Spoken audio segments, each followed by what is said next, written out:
Oke, selamat datang kembali di pembahasan mendalam kita. Nah, kali ini kita mau lihat lebih dalam nih, sebuah cerita inovasi yang menurut saya, wah, menarik banget. Ini dari bab 47 buku Transformed. Kita ngomongin soal Kaiser Permanente. Ini kan salah satu raksasa layanan kesehatan nirlaba yang gak ya. Betul, besar sekali memang. Nah, misi kita kali ini, kita coba pahami gimana sih organisasi segede dan serumit Kaiser ini bisa berinovasi, apalagi pas lagi krisis, ya kan? Kayak waktu pandemi COVID-19. Kira-kira apa nih yang bisa Anda petik dari cara mereka pakai teknologi buat hadapi tantangan? Yang menarik sebetulnya konteksnya ya. Kaiser Permanente ini ternyata udah mulai transformasi lumayan besar loh ke arah produk operating model itu dari 2019. Oh, sebelum pandemi dong berarti? Iya, betul, sebelum pandemi. Mereka udah mulai bangun tim-tim produk, tim teknologi digital yang baru gitu. Product Operating Model. Bisa dijelasin dikit nggak? Kayaknya ini penting ya? Penting banget. Jadi intinya mereka udah punya tim-tim lintas fungsi. Isinya ada orang teknologi, produk, ada dokter juga, orang operasional, gabung jadi satu. Fokusnya itu ke perjalanan pasien sama pengalaman digitalnya secara utuh. Jadi nggak silo-silo per departemen gitu ya? Nah, itu dia. Nggak terkotak-kotak lagi kayak dulu. Fondasi ini nih yang bikin mereka jadi lebih lincah nantinya pas ada situasi darurat. Mereka udah mulai nata ulang tuh cara pasien interaksi digital. Oke. Jadi fondasinya udah mulai dibangun. Nah, terus datang pandemi. Ini pasti langsung, wah mengubah semua ya. Di bab ini cerita gimana dampaknya? Jelas, pandemi ini kan maksa perubahan drastis banget. Layanan tatap muka jadi terbatas. Nah, pilihan telehealth yang mereka punya waktu itu, terbatas banget. Cuma bisa pas jam kerja, terus cuma buat pasien di area lokalnya aja. Waduh, Iya, ini kan bahaya ya. Risikonya ada kesenjangan perawatan, banyak pasien bisa nggak terlayani. Anda bayangkan aja potensinya gimana? iya. Tantangannya jadi jelas banget ya.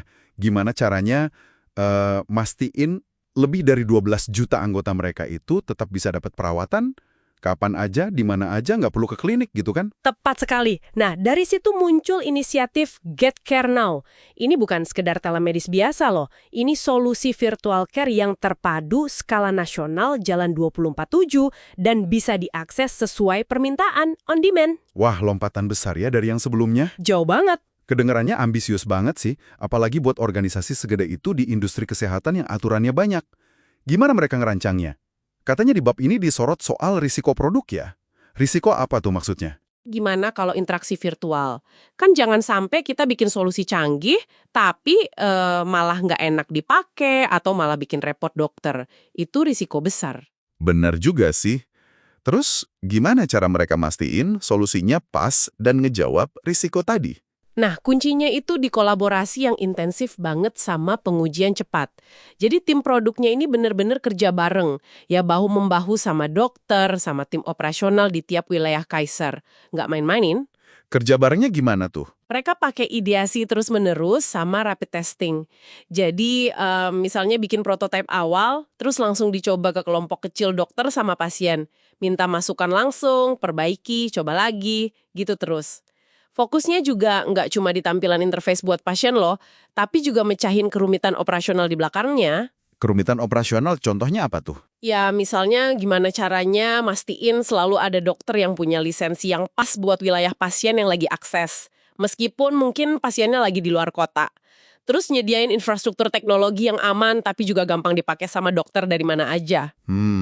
Teknis banget ya kedengarannya. Belum lagi integrasi ke sistem rekam medis elektronik mereka yang udah kompleks. Sistem penjadwalan lagi. Plus mastiin sistemnya kuat buat nanganin lonjakan pengguna. Skalabilitas itu penting banget kan kalau penggunanya jutaan. Iya. Dengerinnya aja udah rumit gitu ya, kayaknya butuh waktu lama banget. Tapi faktanya gimana?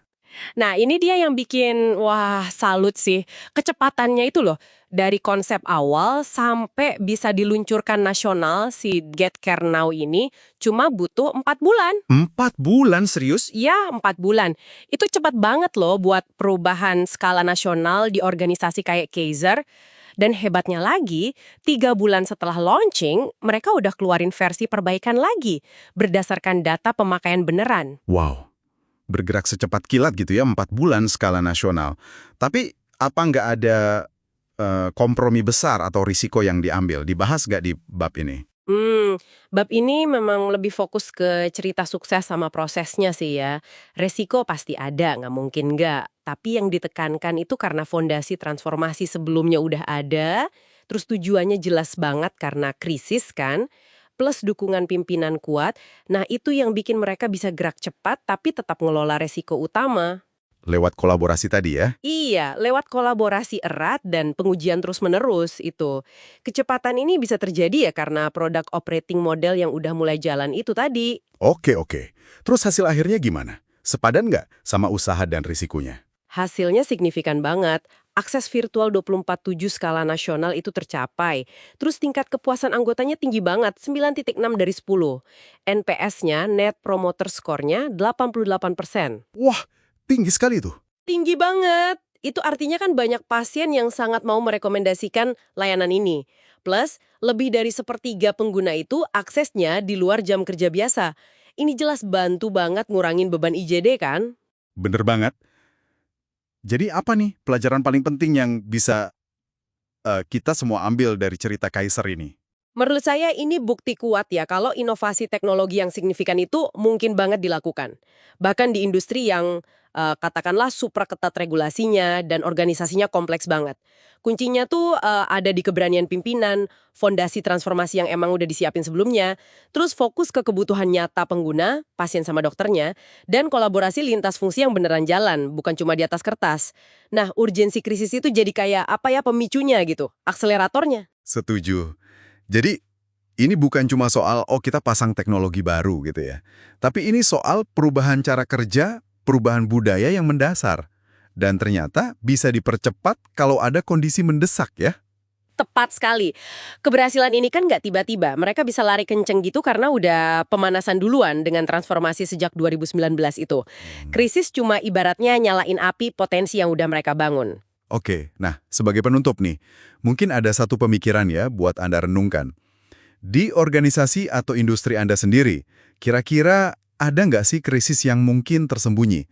Atau kebutuhan mendesak yang selama ini kayaknya dihindari aja? Padahal, kalau dihadapi dengan cara pikir dan pendekatan kolaboratif kayak Kaiser tadi, jangan-jangan malah bisa jadi pemicu inovasi besar berikutnya. Pertanyaan menarik untuk dibawa pulang.